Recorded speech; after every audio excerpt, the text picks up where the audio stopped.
Nou ja, vriende, ons wil vanmôre met jou die woord van die Here oopmaak. Jy het nou 'n bladsy gekry. Ek gaan nou die bladsy met jou vinnig net bespreek en ons is besig met 'n baie interessante studie. Maar ek wil vanmôre hê dat jy die woord van die Here saam met my sal oopmaak. Jy kan dit ook hier op die skerm volg. Daar is Bybels in die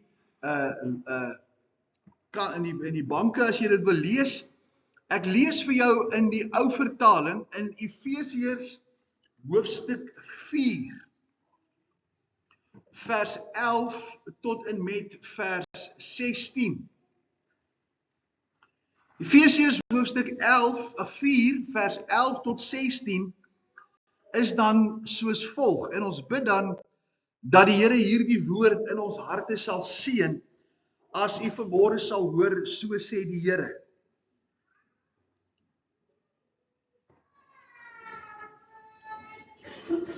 Efesiërs hoofstuk 4 vanaf vers 11. En dit is God het gegee, sommige as apostels, ander as profete, ander as evangeliste, ander as herders en leraars, om die heiliges toe te rus vir hulle dienswerk, tot opbouing van die liggaam van Christus. Totdat ons almal kom tot die eenheid van die geloof en van die kennis van die Seun van God, tot 'n volwasse man, tot die mate van die volle grootte van Christus, sodat ons nie meer kinders sou wees nie, wat soos golwe geslinger en heen en weer gedryf word, deur elke wind van lering, deur die bedriegery van die mense, om deur sleeheid om listiglik tot dwaling te bring. Maar terwyl ons in liefde die waarheid betrag, in alles sal opgroei, in hom wat die hoof is, naamlik Christus, uit wie die hele liggaam goed saamgevoeg en saam verbind deur die ondersteuning wat elke lid gee, volgens die werking van elke afsonderlike deel, in sy mate die groei van die liggaam bevorder vir sy eie opbouing in liefde. Ons gaan net tot daar lees uit die woord van die Here. Nou my liewe toerder, ons is die afgelope 4 weke is ons besig om na 4 karakterprofiele te kyk in die Bybel. En ons het begin met Paulus, ons het gekyk na Petrus, ons het gekyk na Moses en verlede week gekyk na Abraham. Nou, vanmôre wil ek graag hierdie 4 persoonlikhede saamvat en met jou deel, en dis waarom jy ook dan die papier het, om vir jou 'n geleentheid te gee dat sou jy belangstel, jy hierdie toets sal doen, nou nie in die kerk vanmôre nie, maar wanneer ons 'n kansie kry en jy dan sien by watter van hierdie 4 Bybelkarakters jou persoonlikheid inpas. Nou, wanneer ons na hierdie model kyk, dan sal u sien dat die 4 karakters is dan 'n D-karakter, 'n I-karakter, 'n S-karakter en 'n C-karakter. Die linkerkantste 2 aan julle kant is die taakgerigte mens, die D's en die C's. Die S's en die I's is meer mensgerigte karakters. As ons nou na die ander kant van die grafiek kyk, dan sal ons sien die D's en die I's is meer ekstroverte en die C's en die S'e is meer introverte. Nou by ekstroverte praat ons nie van of jy kan praat of nie praat nie. Dit gaan oor hoe uitgesproke en hoe vinnig jy reageer, en as introvert hoe versigtig jy is om te doen en om dinge te oordink. Dan die taakgerigte ouens is gewoonlik die ouens wat die taak verrig en skepties is. En die mensgerigte ouens is die ouens wat mensgerig is, maar meer kyk na aanvaarding van hom binne in 'n groep. As ons nou na die D kyk, dan sal jy onthou dit was die apostel Paulus. Die I was Simon Petrus, die S was Moses en dan die C was Abraham, die S en Moses dan die C. Nou ons het dit nou verlede week by stilgestaan of in die weke stilgestaan apart. Ek wil graag dit vanmôre saamvat. Nou as jy na jou bladsy kyk, dan sal jy agterkom en sien dat daar op die internet kan jy dit nou invul en hy kan vir jou dadelik die getalle gee soos wat jy dit invul, maar as jy dit nou wil doen, kan jy die stelling lees en jouself 'n punt uit 5 gee en dan die getalle optel en dan bo aan die totaal by elkeen neerskryf en dan sal die tweede bladsy op die agterkant sal dan vir jou 'n aanduiding gee in watter van hierdie persoonlikheidsprofiele jy val. Dis belangrik dat ons dit sal weet, want dit sal vir jou maklik maak om te verstaan hoe jy met mense werk en hoe mense reageer. As jy mense kry wat skepties is, dan kan ou so maklik sê ja, hulle is negatief en hulle wil met alles fout vind. Maar hierdie ouens het 'n baie belangrike plek in die funksionering en dis belangrik dat ons ook sal kyk na hoe jy met jou vrou werk en hoe jou vrou die man sal verstaan. En nou ek hoor hulle sê dis redelik onmoontlik om die eerste deel van die gesprek te aanvaar, dat jy nooit regtig sal verstaan wie sy is nie. En dat jy altyd 'n nuwe ontdekkingsreis gaan hê. En dan is die manne maar partykeer ook seker maar net so moeilik. Maar kom ons kyk so 'n bietjie vinnig. Kom ons vat vir Paulus, Petrus, Moses en Abraham. Kom ons vat hulle vinnig saam. Nou wanneer ons vinnig net na die 4 persoonlikheidsstyle kyk, dan sal ons sien dat die Paulus tipe, of dan ook as ons na die vrouens kyk as 'n figuur, dan is Deborah ook een van hierdie in die D-kategorie, Paulus en Deborah, die direkte, mededingende, probleemoplosser, gefokus op resultate en uitdagings. As ons na die I toe gaan, na die Petrusse toe, dan is dit Petrus en 'n damesfiguur sal Lydia wees in Handelinge, wat dan hierdie karaktertrek volbring. Dis die entoesiastiese, oorredende, optimistiese persoon wat fokus op sosiale interaksie en wat jy gebruik as jy mense wil inspireer en mense wil nader trek aan mekaar. As jy praat oor die Abraham figuur, dan is dit Abraham en dan Rut sal ook hier inval, die standvastigheid, die geduldige, stabiele spanlid wat konsekwentheid en samewerking aanvaar en geniet. En dan die Mosese is dan hy en ook Maria, die moeder van die Here Jesus, dan die pligsgetroue, analitiese, presiese, reëlgeoriënteerde persoon wat op akkuraatheid en op kwaliteit fokus. Nou as jy nou dit gaan invul, dan gaan jy nou baie vinnig sien waar jy in hierdie 4 profiele val.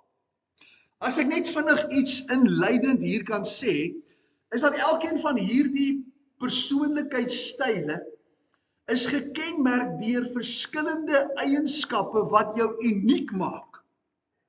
En elke mens val in een van hierdie 4 karakterprofiele. Ons gebruik dit gewoonlik om seker te maak dat ons die beste met ander mense kan kommunikeer en ook jou styl kan aanpas om by ander mense in te pas. Dis baie belangrik. Om jou persoonlikheidstipe te ken en ook andersin te ken, bring sterker verhoudings en meer professionele kommunikasie met mekaar. En ek hoop u gaan nou, as ons klaar is, gaan u dit raak sien en verstaan waarom hierdie dan nou so belangrik is. Die 4 persoonlikheidstipes is nou vinnig as volg. As ons na die Paulus karakter kyk, die dominante D-karakter, dan sal jy sien, hy is resultaatgerig. So, ander woorde, as jy vanmôre 'n persoon is wat sê, ek is nie gepla oor wat mense voel nie, ek is nie gepla oor hoe ons goed by mekaar kry nie, ek wil net hê dit moet gebeur, dan sal jy die D-tipe persoon wees, die een wat resultaatgerig is. Jou positiewe eienskappe is selfgeldend, direk, mededingend, beslissend en 'n probleemoplosser wat risiko's neem. So dis die positiewe eienskappe. Maar daar's ook negatiewe eienskappe van hierdie D-karakters. Hulle is oorskry gewoonlik gesag. Hulle is stryers, argumentatief. Hulle hou nie van roetine nie en hulle probeer te veel goed op een slag doen. Sy fokus is, hy is geprioritiseer oor resultate, die bereiking van doelwitte en die oorkoming van uitdagings. Nou as jy ons net vinnig na Paulus toe teruggaan, dan gaan jy onthou dat die Here niemand anderster kon kies om die evangelie met die heidene te deel as Paulus nie. Toe Paulus Jesus op die Damaskuspad ontmoet, toe was Paulus se woorde, toe Jesus homself openbaar, wat wil u hê moet ek doen? Paulus is die een wat God gebruik het, om nie te wag vir die ander nie, maar om met die evangelie van Jesus Christus onder die heidene in te vlieg, en seker te maak, dat die evangelie binne 'n paar jaar die hele bekende wêreld bereik het. Hy was 'n karakter gewees wat jy kon op vertrou het. 'n Karakter wat nie gestuit het vir niks en vir niemand. Jy kan kyk in sy lewe, ons het daarby stilgestaan. Hy was as gevolg van die evangelie, is hy 'n paar keer doodgelos of verdoodgelos. Hy's gestenig. Hy's met stokke geslaan. Hy's weggejaag. Sy lewe was konstant in gevaar. Maar vir Paulus het gegaan oor die bereiking van resultate. As jy kyk sy waarde binne in 'n span, dan sal jy sien hy is die kern van die organisasie. Hy heg waarde aan tyd en hy daag die status quo uit en hy's innoverend. Dis sy waarde binne in die span. Hy word gemotiveer deur mag, deur gesag en om te wen. Nuwe uitdagings, hy's onbehep met allerlei roetines en veranderinge van omgewing en hy werk produktiewer wanneer hy 'n spesifieke taak het. Sy vrese is om uitgebuit te word en om beheer te verloor. Hierdie ouens moet jy nie kans gee dat hy beheer verloor nie. Hy freak uit. Sy vraag, en dis belangrik as jy die karakter kyk, is hierdie D-ouens vra wat? Hy wil nie weet waarom en hoekom en wie nie. Hy wil weet, wat moet ek doen? Ek het 'n liedjie gekies om sy karakter die beste te beskrywe, en Paulus se lied van assosiasie as hy vir wat is hom naam? I Did It My Way. Frank Sinatra geken het, dan sou hy nou met Frank Sinatra kon gesit het en gesê het, jy het 'n liedjie gesing wat nou vir my sê, ek doen dit soos ek wil. En sy slagspreuk is, ons gaan vir dit. Go for it. Daar's nie vrae nie, ons doen dit en ons kry klaar. As ons na Petrus toe gaan, En ons kyk na die U-karakter en jy gaan nou vinnig jouself hierin raak sien, is die invloedrykheid van Petrus. Hy's die motiveerder. Hy's die mensgerigte ou wat invloedryk is. Julle sal onthou, toe ons oor Petrus gepraat het, wie was die ou wat eerste oor die boot geklim het? Wie was die man wat vir Jesus op die berg van verheerliking gesê het, kom ons bou 3 hutte? Hy's die ou wat Malchus se oor afkap. Hy's die ouens wat, toe Jesus gesterf het, terugdraai vir sy ander disippels sê, ek gaan visvang. Daar moet mense wees met wie hierdie man werk. 'n Tipiese Paulus karakter. Sy positiewe eienskappe is, hy's entoesiasties, hy's optimisties, hy's gesellig en hy is oorredend. Sy negatiewe karaktereienskap, hy's meer besorg oor gewildheid as oor tasbare resultate.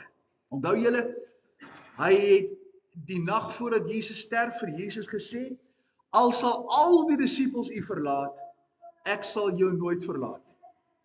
Want hy wil vir Jesus plesier. Hy wil hê Jesus moet hoor wat hy wil hê, hy dink Jesus moet hoor. Toe hy by die diensmeisies kom en die diensmeisies sê vir hom, jy is een van hulle, wat is Petrus se reaksie? Ek ken hom nie. Want hy wil die diensmeisie tevrede stel. En dis presies wat hierdie karaktertrek so uniek maak. Hy's meer besorg oor resultate, oor gewildheid as oor resultate. Hy's onoplettend vir detail. Hy's 'n dromer. Hy oorgebruik gebare en gesigsuitdrukkings. Hy's geneig om slegs te luister wanneer dit vir hom gerieflik is. Sy fokus, hy beklemtoon die beïnvloeding van ander en die samewerking en die bou van verhoudings. Sy waarde is kreatiewe probleemoplosser. Hy motiveer ander om te presteer. Julle gaan nou sien wat is sy vraag. In 'n positiewe sin het hy 'n goeie humor. Hy onderhandel konflik en hy's onderhandelbaar verskoning konflik en hy's 'n vredemaker. Paulus gaan nie gepla wees of jy hom nie like nie. Maar Petrus is baie bekommerd of jy van hom hou of nie van hom hou nie. Hy word gemotiveer deur sosiale erkenning, groepsaktiwiteite en vriendskaplike verhoudings. Sy vrese is om sosiaal verwerp en geïgnoreer te word. Die vraag wat Petrus se vra is, wie gaan dit doen? Paulus sê, wat moet ek doen? Petrus sê, hy gaan die droom en dan gaan hy sê, maar wie van julle gaan dit doen? Want dis al wat hy kan doen. Hy kan net droom en hy kan mense aanspoor, dan gaan hy sê, wie van julle is bereid om hierdie ding te doen? So kom jy 'n Petrus nie 'n taak kan gee om te gaan doen nie. Want Petrus gaan bly droom en hy gaan elke dag met 'n nuwe droom terugkom en dit gaan nooit gedoen word nie. Sy lied van assosiasie is Don't worry, be happy. Sy slagspreuk is Life is a journey, enjoy the ride. So as jy nou vanmôre Petrus is, jy's nodig om die drome te droom sodat die Paulusse die drome kan uitvoer. As ons kom by die standvastige esse, die Abrams, dan sal jy sien hy's die konsekwentheid gerig en hy's die ondersteuner.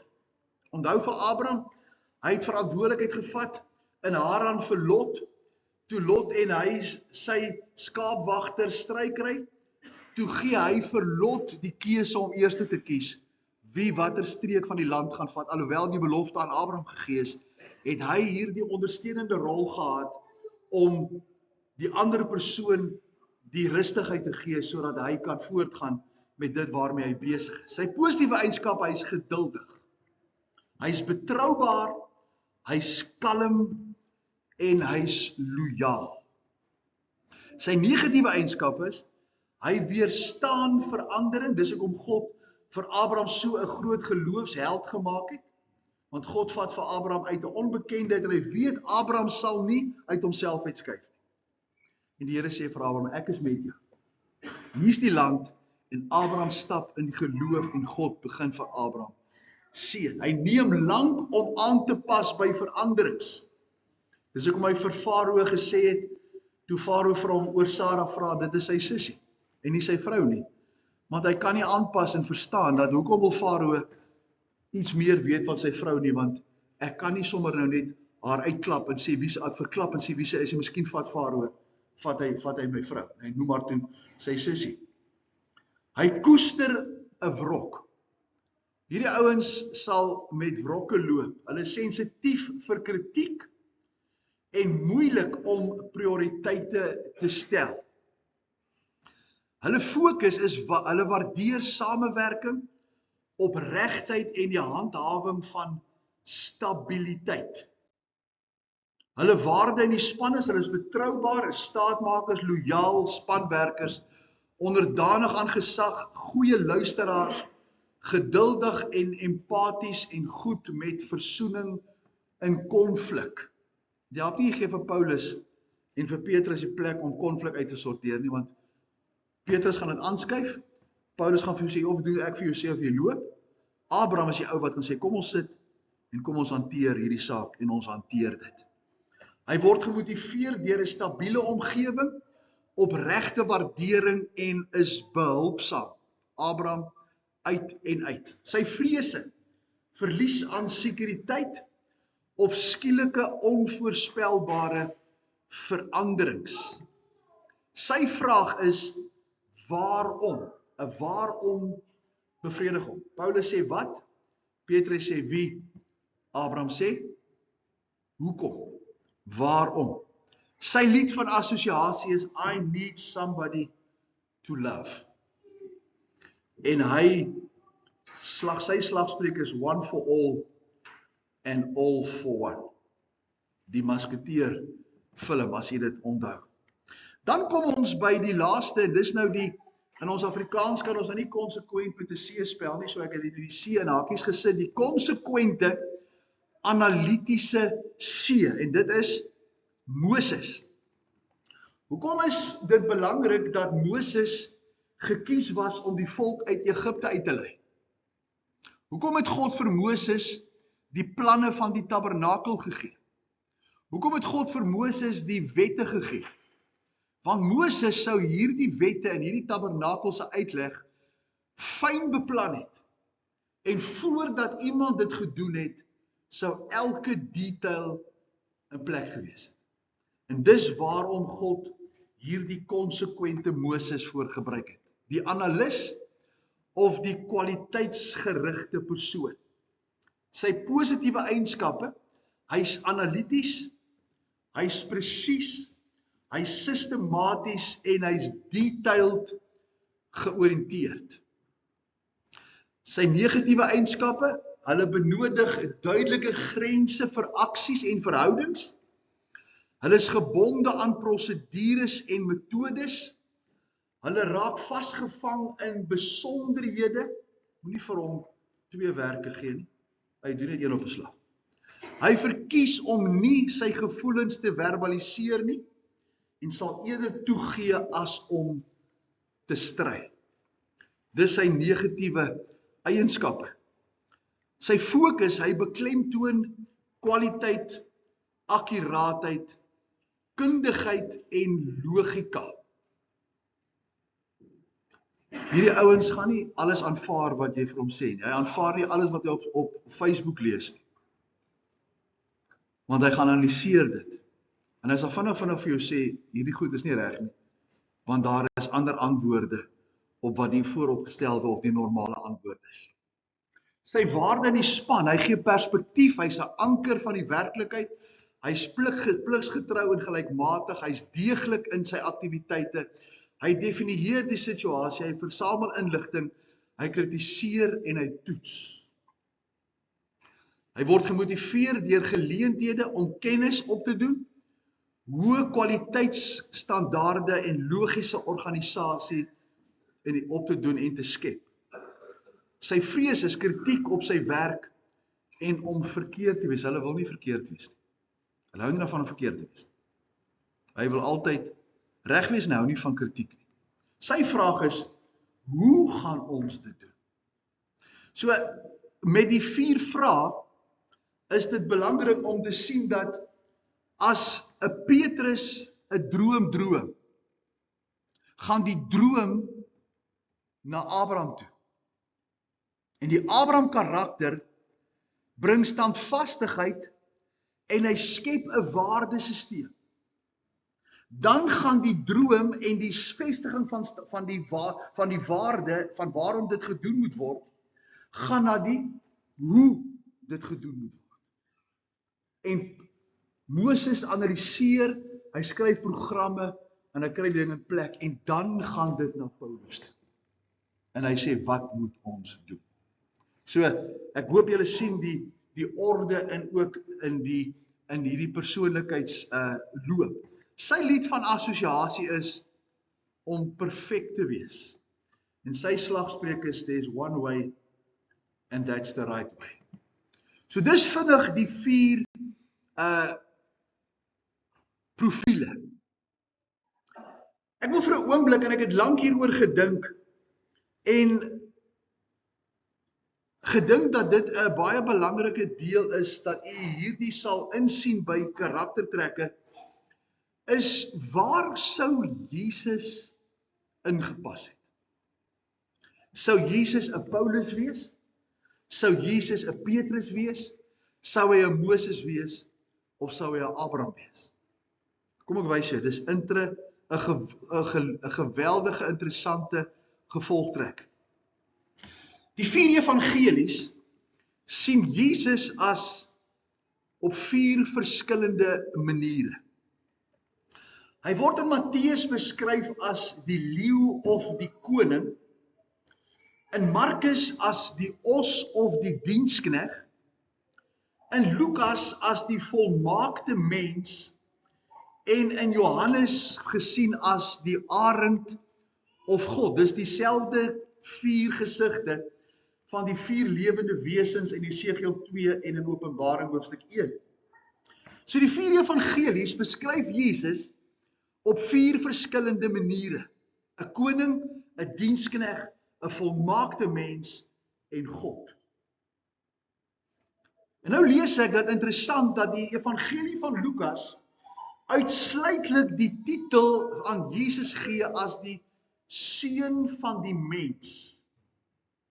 Want hy sê in Lukas 19 vers 10, dat hierdie volmaakte mens het gekom om te soek en te red wat verlore is.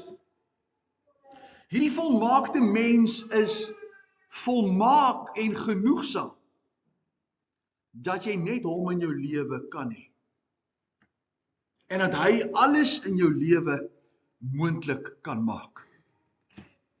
In die konteks van hierdie 4 profiele, sien ons dat Jesus al hierdie 4 kwadrante vervul. As dominerend, invloedryk, standvastig en pligsgetrou. En nooit in een spesifieke kwadrant pas nie. Hy word die perfekte beliggaaming van al 4 wat hom balanseer volgens die behoefte van die situasie. Jesus is die enigste mens wat van karakter kan verander soos wat die behoefte verander. En dink nou net, sou Jesus dan 'n tipe van 'n Petrus gewees het of 'n Moses of 'n Abraham, hy nooit vir my sou kon verstaan nie. Want ek sou vir hom gesê het, maar Here, u ken nie wat dit is om kritiek te vrees nie. Of u sal nie weet wat dit is om sekuriteit te hê nie. Of Here, u sal nie weet wat dit is om entoesiasties en optimisties te wees nie. En daarom vervul Jesus hierdie perfekte balans om vir elke mens alles te wees.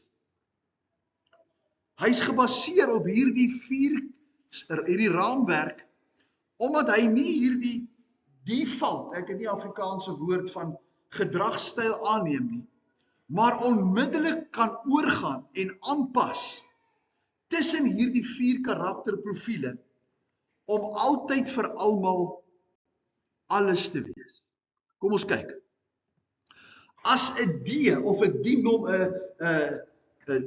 dominante persoon, sien ons in sy gesaghebbende leringe, die skoonmaak van die tempel, en in sy beslissende optrede in die vervulling van sy sending en van Bybelse profeseë, sien ons Jesus die perfekte D.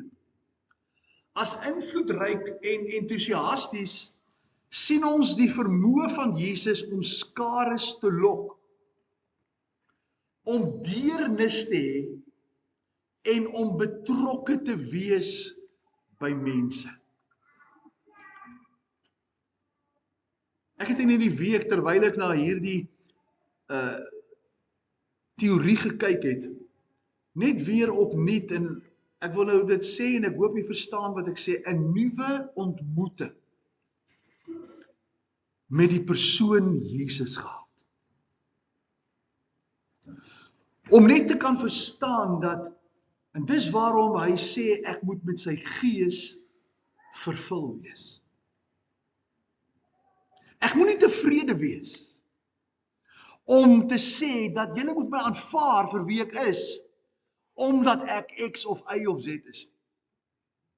Maar om so deur die Heilige Gees vervul te wees, om dan, soos wat ons altyd sê, soos Jesus te wees.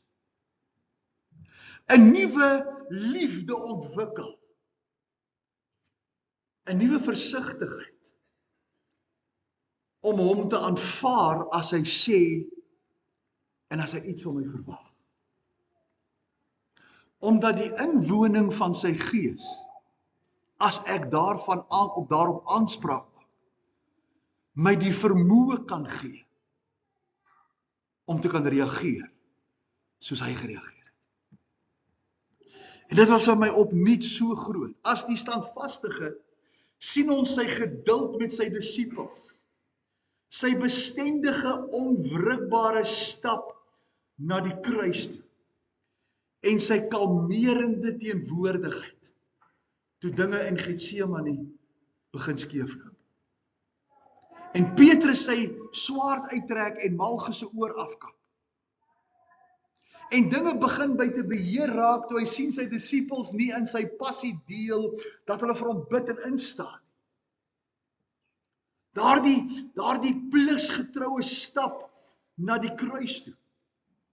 En ek het gewonder, en dit vir my weer opnuut 'n nuwe waardering vir die Here Jesus gegee. En ek het vir hom gesê, Here, as ek moet loop vanmôre, om te gaan sterwe, net vir my naaste mense. As Here, U verwag van my om vir my familie te sterf, sal ek met dieselfde passie na die dood toe loop, soos wat hy geloop het, toe hy vir my gesterf het.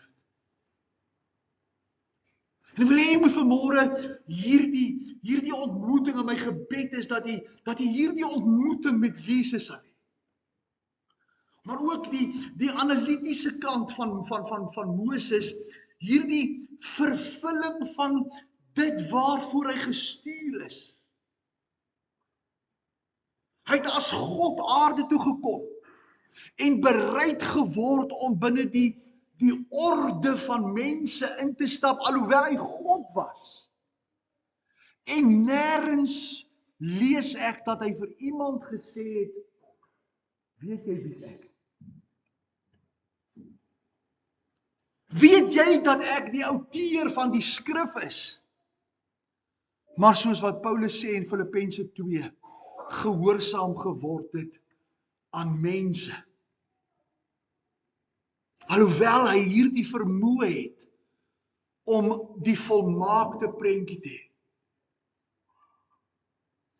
Maar hy as seun van God, binne in God se plan vir die toekoms, vir die mensdom gebly het. En dis hoekom ek en jy vanmôre hier is. Die volmaakte mens. Dit bring vir ons by die opsomming dat Ware volwassenheid. En ek het vanmôre dit geluister terwyl dit was my so wonderlik toe die spreker op die radio toe ons kerk toe hy juis hieroor praat, dat hy sê dat dis teen jou natuur, as jy Galasiërs 5 lees, dis teen die mense se kultuur, om lief te hê en sagmoedig te wees en lankmoedig te wees en selfbeheersing te hê. Dis teen ons natuur. Maar hy sê juis, dis die vrug van die Gees. Dis ware volwassenheid in Christus. Om op so 'n plek te kom waar ek vir die Here sê, Here, gebruik my karakter, maar verander my dat ek pas by dit waarvoor U vir my geroep het. En nie as ek 'n Moses tipe mense sal sê, dis my analysering, dis my opinie en ons gaan dit volg nie. Of as ek sê, ek is die Paulus tipe en ek sê, ons doen dit so, dat ek onverskrokke, hardkoppig sal voortploeter in my idee van dinge doen, en nie vir die Here sê, Here, kom verander my, dat ek by U doel inpas. Dis seker een van die grootste lesse, en ek gaan afsluit. Een van die grootste lesse, wat ons uit hierdie profielstudies van Moses en Paulus en Petrus en Abraham kan leer, is dat God wil hê, jy moet inpas by sy roeping. Hoekom is jy hier? Wil jy vanmôre vir jou vra, hoekom is jy vanmôre hier? Is jy vanmôre hier omdat ons 'n doopgeleentheid het? Is jy vanmôre hier omdat ons die goeie gewoonte het om Sondagoggend in die kerk te wees? Is jy vanmôre bly waar jy bly en koop jy melk waar jy melk koop, net omdat dit is maar waar jy bly? Maar om vanmôre vir die Here te sê, Here, ek is vanmôre hier om in te pas by U roeping van my lewe. Maak nie saak hoe oud ek is nie. Maak nie saak hoe onvolledig ek is nie. Maak nie saak hoeveel negatiewe karaktertrekke ek het nie. Maak nie saak waar U my al gebruik het nie. Ek wil vandag op die plek kom, Here, waar ek inval by U plan. En dit bring ons dan ten slotte by hierdie gebalanseerde prentjie van God. In Psalm 103 vers 8 lees ek, dat die skrywer praat van God en hy sê hy is barmhartig en hy is genadig, hy is lankmoedig, hy is groot van goedertierenheid. Weet u dat God my en jou niks skuld om jou 'n dag langer te laat leef nie? Weet jy dat ek en jy niks gedoen het wat hierdie oomblik Mariete gee dat ons hier mag wees nie? Ek het niks gedoen dat ek nie wegry in 'n gruwelongeluk kan sterf nie. Ek is nie beter as ander mense dat ek nie ook op my plaas aangeval kan word nie. Maar alhoewel ek hierdie idee het dat God maar net moet wees vir my en moet gee en vir my moet goed wees, besef ek dat die Here die mag het om my lewe in hierdie oomblik te stop. Dat hy my met die dood kan tref as ek môre 'n leuen vertel. Want dit is sonde. En hy sê hy haat sonde. Ek besef vanmôre dat as ek hier uitgaan, ek elke tree nie gee omdat ek iets verdien het. En dit maak hom so groot, dat ten spyte van die feit, dat hy my lewe kan afknip, hy my wil gebruik. En kyk bietjie, God beliggaam homself op die beste manier ook in die D-karakter van barmhartig wees. Alhoewel God kan straf, is hy barmhartig. In die I-karaktertrek van invloedrykheid is hy genadig om my nie in 'n blik te druk nie. Hy wil nie vir jou besluit as jy nie wil hê nie. Hy gee vir jou die kans om te vat wat sy genade vir jou aanbied en jy dra die konsekwensies, ja, maar hy gaan jou nie dwing om sy kind te wees nie. Hy gaan jou nie dwing om sy pad te loop nie. Hy is stadig om toornig te wees in daardie karakter van standvastigheid. Hy is geduldig en hy is nooit haastig om te oordeel nie. En dan wanneer ons kyk na sy standvastige liefde en in die pligs in sy loyaliteit en getrouheid, is hy onwrikbaar verbind aan beloftes wat hy vir jou gemaak het. Hy het jou lewe uitgesit. Jou hele lewe is deur God beplan, analities tot op die sekonde. So kom ek altyd vir mense sê, as hulle sê, die Here het my lewe gespaar en my 'n tweede kans gegee, sê ek, nee, dis nie waarheid nie. Hy het nie besluit, jy gaan nou doodgaan, dan gee jou genade, dan gee vir jou nog 'n lewe nie. Hy bring jy net op 'n plek dat jy kan besef, dat jy het hom nodig. Jou lewe is uitgestippel tot op die laaste sekonde en ek en jy kan niks daaraan maak. Maar terwyl ons nie weet wat môre kan nie, weet ons en het ons die geleentheid om vir hom te sê, Here, ek wil vandag soos U wees. Hierdie vermoë wat hy het om te kan sê, ek kan verander dat ek standvastig en onverskrokke soos hy lojaal is, aan hom lojaal sal wees. Dis die wanopvatting dat God straf en dat God sommer wispelturig besluit en oordele oor mense uitspreek. God is perfek, ook in oordeel. En daarom gee hy vir my en jou kans om vanmôre sy genade te hê. Sy persoonlikheid word gesien in die diep belegging wat hy met sy skepping gemaak het. Dis hoekom hierdie aarde vanmôre nog bestaan. Dis hoekom ek en jy vanmôre nog asem in ons longe het.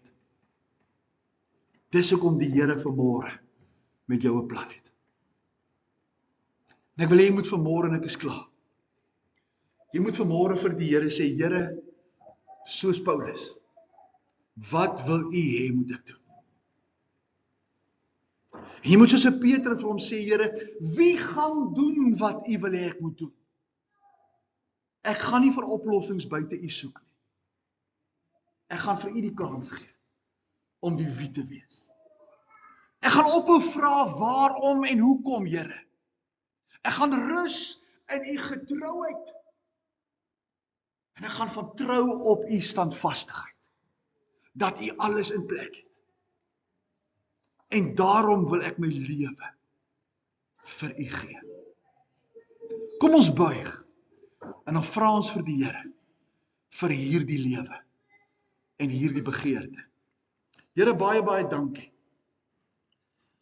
dat ons in U teenwoordigheid kan rus en terwyl ons op 'n menslike vlak na die persoonlikhede kyk, Here, op die einde kom op 'n plek waar ons besef, Here, ons kan niks wees van wat U vir ons geskaap het en hoe U vir ons geskaap het, as U nie eers beheer vat van my lewe nie. En Here, ons sal nooit kom by die skepingsdoel wat God vir ons elkeen het, as ons nie eens aanvaar het, dat U 'n plan het nie. En dat my lewe nie afhang van wat ek gedoen het nie. En my sukses nie my vermoëns is nie. Maar U genade is, sodat ek kan wees wat ek is. Ek kom bid vanmôre, Here, dat U vir ons 'n nuwe wat sal gee. Wat wil U hê? 'n nuwe wie sal gee. Here, as U nie kan nie, kan niemand nie. Here sal stop oor die waaroms en rus in U voorsiening en in die kennis.